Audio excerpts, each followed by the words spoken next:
બનાસકાંઠાના દિયોદરમાં હોળી પર્વની ઉજવણી કરાઈ હતી। દિયોદરના ટેકરા વિસ્તારમાં દિયોદર રાજ્ય પરિવારે હોળી પ્રગટાવી કંકુ, અક્ષત, અબીલ, ગુલાલ, ખજૂર, પતાસા, નાળિયેરથી પૂજા અર્ચના કરી હતી। તો સાથે જ લોકોએ પણ હોલિકા દહનના દર્શન કર્યા હતા।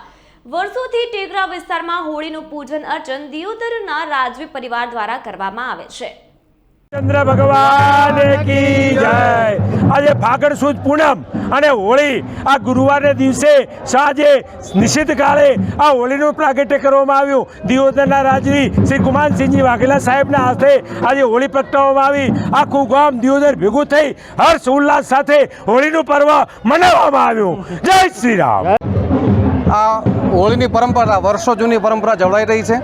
એમાં મારા દિયોદરના રાજવી આ હોળી પ્રસંગે હોળી પ્રગટાવવા માટે પધારે છે અને આજે પણ અમારા એડવોકેટ શ્રી બાબુ બના સાહેબ આ પ્રસંગે હોળીને પ્રગટાવી છે અને હોળી અને ધૂળેટીની હું દિયોદરની તમામ જનતાને ભારત વિકાસ પરિષદ વતી ખૂબ શુભેચ્છા પાઠવું છું અને દિયોદરની તમામ જનતાને સુખી, સમૃદ્ધ અને સાહેબી આપે એવી આ પ્રસંગે હું હોળી માતા પાસે પ્રાર્થના કરું છું।